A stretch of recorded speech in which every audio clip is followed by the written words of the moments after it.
8 de la mañana con 43 minutos, hora de la agenda económica que nos trae Sebastián Aguirre. Hola Fernando, ¿qué tal Carola? ¿Cómo están? Muy bien, con noticias fresquitas. Tenemos datos de actividad económica del IMASEC que publicó recién nada más el Banco Central en su sitio web correspondiente a agosto. Este dato llegó a la parte más baja, digamos, de lo que se estaba proyectando por los actores de mercado. Fue de un 2,3%, la actividad económica varió un 2,3% en comparación con el mismo mes del año anterior, agosto 2023. Es un dato que, como les decíamos, está en la parte baja de lo que estaba esperando el mercado. Si uno ve las últimas actualizaciones de proyección de crecimiento, habían algunos actores como Géminis, por ejemplo, que estaba proyectando crecer en torno a un 4%, Copeuch también estaba planteando un 4%, Security un 3,5%. Los que estaban más pesimistas decían no, la actividad económica en agosto debe haber crecido en torno al 2,5%, así que se quedó corto, digamos, esta proyección del mercado local. El IMASEC crece un 2,3% en comparación al mismo mes del año anterior. Y si uno ve otro dato bien importante, que es el de la serie desestacionalizada, es decir, cuánto creció agosto en comparación a julio, ahí vemos que la economía cayó 0,2%. Entonces, hay un crecimiento en comparación al año pasado, pero la velocidad a la que va la economía muestra ciertos frenos respecto al mes inmediatamente anterior. ¿Cómo se explica este IMASEC? El Banco Central dice que hay un resultado positivo por el crecimiento del sector de servicios y el de la minería. Si uno ve el detalle de ambos, en el caso de minería hubo un crecimiento de 8% en el mes de agosto, súper fuerte, y en el caso del comercio fue de un 3%. Ya habíamos visto algunos detalles específicos de este sector, del comercio en particular, que mostraban que había una recuperación importante. Por otro lado, si es que uno ve otros sectores de la economía nacional, el sector de la industria manufacturera, por ejemplo, creció un 2,7% y el sector de servicios creció un 1,9%. Hubo un sector en particular, el único de esta medición y el detalle que entrega el Banco Central, que cayó en el mes de agosto en comparación a agosto 2023. Fue el sector del resto de bienes, que cae 1,6%. Así entonces está este dato, 2,3% fue la expansión de la actividad económica en agosto. Los sectores que más peso tienen en esta variación, cuánto contribuyeron a este sector o a este resultado, fueron los sectores de servicio y de minería. Ahí están los datos entonces importantes. Había harta expectativa de que podíamos tener un muy buen mes en agosto. No se cumple eso, pero de todas maneras... es un dato, digamos, positivo, ¿no? Un 2,3% es un dato positivo. Si es que estamos pensando que el gobierno proyecta un crecimiento para este año de 2,7%, así lo confirmaba ayer el ministro Marcel. Bueno, entonces está más o menos en esa línea. Y ese 2,7% de crecimiento es el mismo número en que crece el presupuesto del 2025, que va a tener un aumento de 2,7%. Exactamente, y podemos vincular de inmediato esa conversación porque ayer el ministro Marcel junto a la directora de presupuestos Javiera Martínez presentaron el documento oficial con el presupuesto y la propuesta para el año 2025 que tiene que discutirse en la Cámara de Diputados. Se confirma entonces esta proyección de un 2,7%, eso es lo que va a crecer el gasto fiscal el próximo año. Significa una cifra superior a los 90.000 millones de dólares de gasto público, cerca de 93.000 para ser precisos, y un debate que se abre, y ya lo vamos a abordar luego porque el ministro Marcel se refirió a este tema, tiene que ver con la prudencia, digamos, de este crecimiento. ¿Es una cifra saludable, un presupuesto que crece 2,7% o no? Ese ha sido el debate que se ha abierto el día de ayer después de que se conocieran más detalles respecto a esta propuesta de erario público que está haciendo el gobierno. ¿Y por qué? Bueno, porque en la práctica cuánto puedes gastar depende fundamentalmente, esto es bien lógico, de cuántos ingresos tienes. Y lo que han planteado distintos críticos es que acá el gobierno está calculando el crecimiento del presupuesto para el próximo año sin tener tanta claridad respecto a los ingresos fiscales que tendremos en 2025. Y por otra parte, dicen, acá hubo un cálculo que es un poco, no sé si engañoso, pero puede ser confuso. ¿A qué me refiero? Matías Acevedo, exdirector de presupuesto, por ejemplo, dice que cuánto crece el presupuesto depende en realidad de cuánto gastaste este 2024. ¿Sí? O sea, cuánto crece algo depende del punto de referencia que tú tengas. El gobierno calcula que hoy un crecimiento de 2,7% el próximo año del presupuesto sobre la base de la ley de presupuesto 2024. Pero Matías no de Acevedo, lo que se gastó efectivamente. Eso, Matías Acevedo dice, pero este año vamos a gastar menos al final. Porque hay subejecutado habitualmente. O, por ejemplo, porque el gobierno ha hecho recortes de gasto también. Y ha ido anunciando ciertos recortes de gasto. Entonces, si tú calculabas que ibas a gastar 100 y sobre la base de eso calculas el presupuesto 2025, ok, te da el 2,7%. Pero si tú no gastas 100 y gastas 90, bueno, el presupuesto está creciendo mucho más. Y él estima que puede crecer en torno a un 5%. Esa cifra, crecer un 5%, ya se distancia mucho de las proyecciones de crecimiento de la economía y por eso entonces ha surgido cierto flanco de crítica. Por ahora quedémonos entonces con este dato del IMASEC, 2,3% el crecimiento de la economía en agosto. El análisis completo lo tendremos durante el día, por supuesto, y en Agenda Económica en la edición PM. Vamos a ir a otro tema, 8,49, y nos vamos a revisar detalles de las cifras de empleo que conocimos ayer.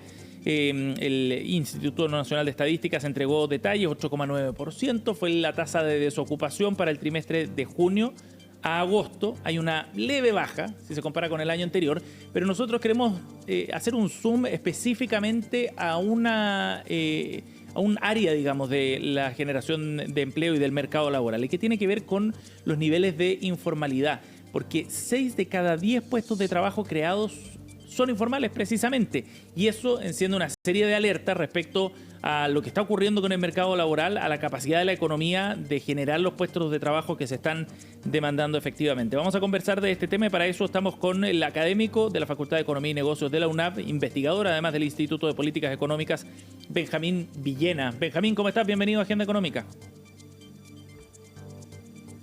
Está muteado, Está silenciado, parece, Benjamín, no te escuchamos. ¿Benjamín?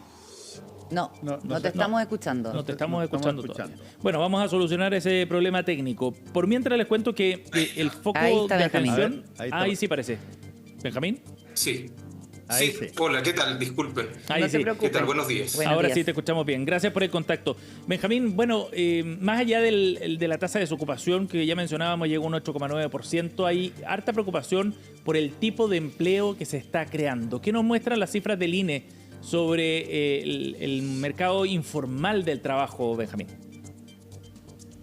Bueno, efectivamente, mucho del empleo que se está creando en la economía en términos netos proviene de empleos informales. Ya esto principalmente es lo que son empleos por cuenta propia o bien personas que tienen contratos, que trabajan pero no tienen un contrato laboral propiamente tal.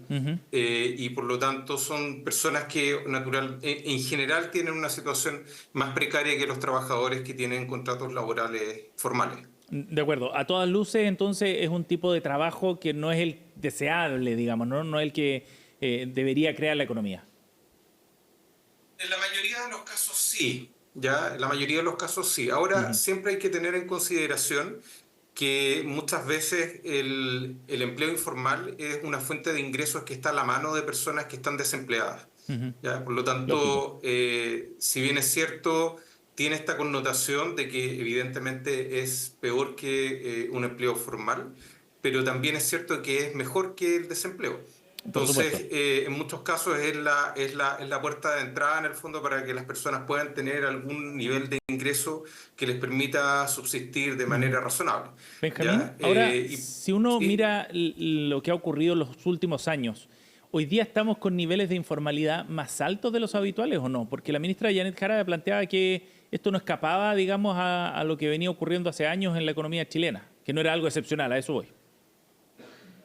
A ver, es cierto, lo que las cifras muestran es que más o menos desde donde existe la nueva encuesta de empleo, desde el año 2010, la tasa de informalidad comenzó a bajar aproximadamente hasta más o menos 2017, 2018, ahí sube un poco. Y posteriormente en la pandemia la tasa de informalidad cae bastante. Ya mucho de eso tiene que ver con el hecho de que la mayor parte de los empleos informales tienen son de tipo presencial, ya casi todos probablemente, y mucho de eso desapareció durante la pandemia, ¿cierto? Ahí tuvimos, eso explica un gran bajón de empleo que tuvimos, en parte por otros motivos también, ¿cierto? Y después de que salimos de la pandemia empieza a repuntar la informalidad laboral hasta el punto donde estamos hoy día. Ahora, si uno compara las cifras que tenemos hoy con las que teníamos el 2019, la verdad es que no son tan diferentes, ¿ya? En términos de la proporción del número de personas informales en la economía. ¿Y ahí uno podría hablar de cierto problema estructural entonces de la economía chilena en torno a la informalidad, Benjamín? O sea, tiene mucho que ver con el hecho de que no estamos logrando crear suficientes empleos formales, ya en una situación en la que se ha incrementado la fuerza de trabajo en los últimos años. Principalmente, bueno, sabemos que tenemos una población que, digamos, chilena que está creciendo relativamente poco, y también tienen que ver con el hecho de que hemos tenido mayor inmigración y naturalmente los trabajadores inmigrantes tienden a ser más informales porque tienen pocas redes de contacto, en fin, digamos, ¿ah? Entonces, eso naturalmente eleva la tasa de informalidad en la economía de una manera casi mecánica, ¿cierto? O sea, simplemente estamos agregando personas que tienden a tener mayor informalidad y eso sube la tasa. ¿Ya? Ahora, uno esperaría que en el mediano plazo, si la economía logra generar empleos de mayor productividad, ¿cierto? Y por lo tanto pueden sostenerse en el sector formal de la economía, que pudiéramos reducir esa tasa. ¿Ya? También es cierto que la evidencia internacional muestra de manera muy clara que la tasa de informalidad se reduce principalmente en la medida que los países tienen mayor ingreso. ¿Ya? Por lo tanto, un poco detrás de todo esto está el hecho de que tenemos una economía que crece poco, ¿ya? Sí. Y que no tenemos productividad, y nuestra productividad particularmente está Benjamín, bastante estancada en los últimos años. ¿Sí? Sí, Benjamín, yo hice recién un comentario en cuestión de opinión, que es una sección sobre el envejecimiento de la población en Chile, que es enorme desde comparado con, qué sé yo, cuando se decía, uno era chico y se decía Chile, país joven, tesoro de la juventud y una serie de cosas, y resulta que eso está trayendo una serie de problemas que no tienen que ver solamente con las pensiones o tienen que ver con la salud, sino que tienen que ver en gran medida también con la situación de empleo, porque se acepta mucho más rápido incluso a trabajadores inmigrantes con informalidad, porque no hay mano de obra suficiente para generar las condiciones que se necesitan en Chile. ¿Cómo se ve ese problema? A ver, el envejecimiento de la población trae varios aspectos, ¿ya? En Chile creo que está relativamente poco estudiado el comportamiento laboral de las personas mayores, ¿ya? Pensamos que cosas que ocurren en otros países también están pasando acá, como dificultades para encontrar empleo, ¿cierto? Personas de cierta edad. La verdad es que no está bien documentado esto, a mi juicio, en Chile. Y lo que sabemos, ¿cierto? Un poco extrapolando lo que pasa en otros países, es que las personas mayores tienden a tener digamos, una inestabilidad en su participación dentro de la fuerza laboral. ¿Ya? ¿Eso qué significa? Que en el fondo es raro o es relativamente raro encontrar a personas de cierta edad, mayores de 55 años, por poner un cierto nivel, que estén como con periodos de desempleo muy largos, ¿cierto? Porque normalmente cuando eso ocurre las personas suelen pasarse a la inactividad, es decir, dejan de buscar activamente trabajo. ¿Ya? Ahora, eso es como una cifra de desempleo como encubierta hasta cierto punto. ¿Ya? Son personas que en el fondo, si uno fuera y les diera la oportunidad en la mano para trabajar, probablemente la tomarían. ¿Ya? Entonces, efectivamente, eso puede estar vinculado un poco también con el tema de la inmigración. La mayor parte de los inmigrantes son personas más jóvenes, ¿cierto? Y tampoco demasiado jóvenes, pero claramente en una edad laboral más activa. Y naturalmente eso, digamos, son sectores de la economía, digamos, son tipos de trabajadores que hasta cierto punto podrían competir por empleos más o menos parecidos. ¿Ya? Entonces eso naturalmente puede tener alguna implicancia, ¿cierto? Desde el punto de vista de dificultades para encontrar trabajo en ciertos grupos de edad, en ciertos sectores de la economía, ciertos sectores de la fuerza de trabajo. ¿Sí? Para ir cerrando, se ha acuñado la idea de que estamos ante una emergencia laboral. ¿Coincides en eso de diagnóstico que ha planteado economistas como David Bravo, entre otros? A ver, yo pienso que sería un poco cauto en poner etiquetas tan rojas en el fondo en ciertas cosas. Efectivamente, tenemos una situación en que posterior a la pandemia los niveles de empleo no se han recuperado exactamente en los niveles que teníamos antes, teniendo en consideración que la población económicamente activa, es decir, el grupo de personas que eventualmente están en edad de trabajar, ha seguido en aumento, ¿ya? O sea, como proporción, seguimos abajo, ¿ya? Lo que llama, digamos, el mercado laboral sigue creando empleos y sigue destruyendo empleos. Esto es como una mecánica que ocurre habitualmente, pero lo que nosotros observamos en definitiva es que es difícil aparentemente crear suficientes oportunidades de trabajo hoy día.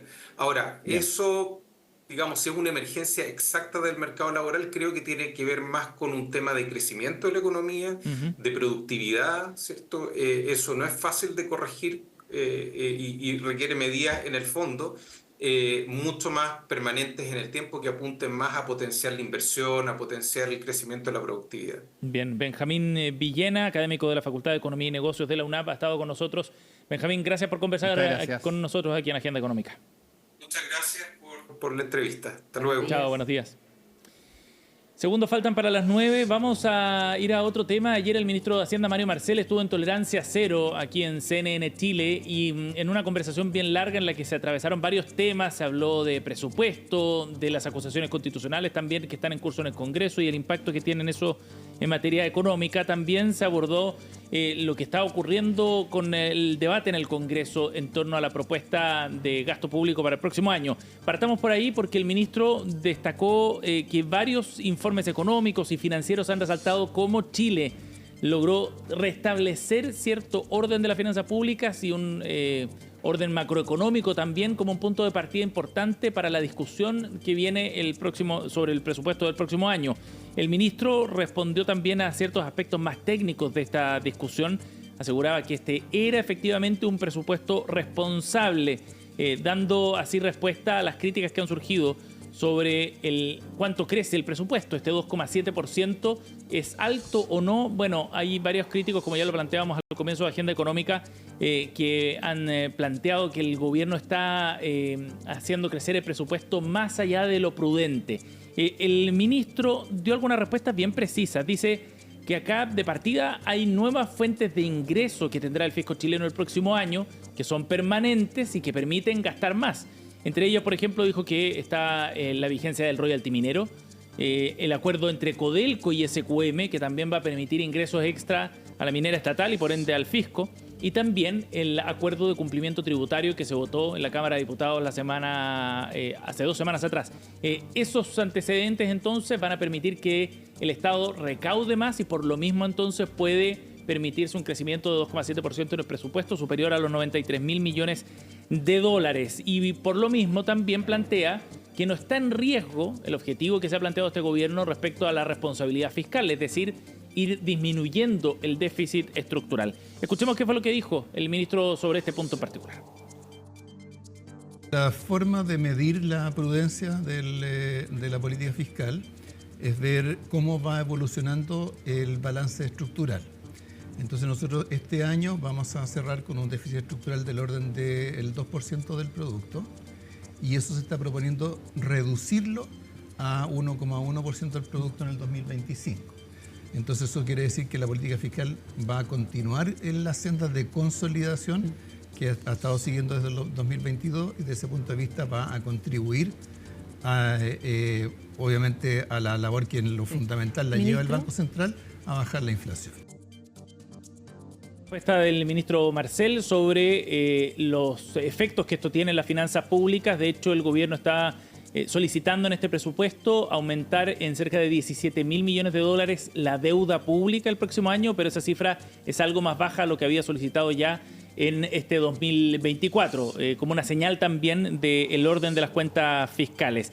Y el ministro también abordó otra discusión sobre cuáles son los incentivos y los esfuerzos que está haciendo el gobierno para poder fomentar la actividad económica, para establecer mayores atracciones al crecimiento económico y sobre todo por el lado de la inversión, a partir de una serie de discusiones que ha habido, discusiones de carácter político y también decisiones como las que afectaron al proyecto Paposo de Colbún en la región de Antofagasta la semana pasada, que de alguna manera marcaron el debate también. ¿Se están generando las condiciones necesarias para eso? ¿Cuáles son las señales que envió el gobierno? El ministro fue bien tajante en su respuesta respecto al plan que ha trazado el gobierno y su cartera en particular para poder generar mejores condiciones de inversión. Esto fue lo que dijo. Tenemos una agenda de ampliación de la base productiva que tiene que ver con la expansión de la producción de cobre, de litio, de energías limpias, energías renovables, de hidrógeno verde, de economía digital y de turismo. O sea, yo puedo entender cuando cierto, hay objetivos que son relativamente vagos, afirmaciones muy genéricas o preocupaciones respecto a otros temas, pero cuando uno tiene 36 iniciativas para impulsar el crecimiento, tiene planes, metas y pasos concretos que está dando en 6 sectores importantes para el país para ampliar la base productiva. Para mí, o sea, si eso no es una agenda de crecimiento, no sé realmente. Ministro. Ahí está la respuesta entonces del ministro Marcel sobre esas críticas respecto a la disposición que tendría el gobierno o no para estimular la actividad económica. Y hoy día en Agenda Económica PM vamos a estar revisando detalles de la entrevista que dio Ramón Guajardo a propósito de crecimiento económico, de la tramitación de permisos, etcétera. ¿Quién es Ramón Guajardo? El exdirector del Servicio de Impacto Ambiental en la Antofagasta, que fue finalmente removido de su cargo por solicitud de la directora nacional, Valentina Durán, por lo que se resolvió en torno al proyecto de Colbún, allá en la comuna de Taltal. Bueno, entre otras cosas, Guajardo dice que habían aspectos fundamentales del proyecto que no estaban correctamente identificados. Está convencido de que habían dado la respuesta correcta al proyecto que estaba empujando Colbún, que había información relevante que no estaba. Acusó de soberbia a la actitud de la empresa y, por otra parte, desliza también que pudo haber presiones efectivamente sobre Valentina Durán, la directora y su jefa en aquel entonces. Los detalles los tendremos también y reacciones en Agenda Económica PM. Muy bien, muchas gracias, Sebastián. Chao, buen día. Buen día. Pausa y ya seguimos con más.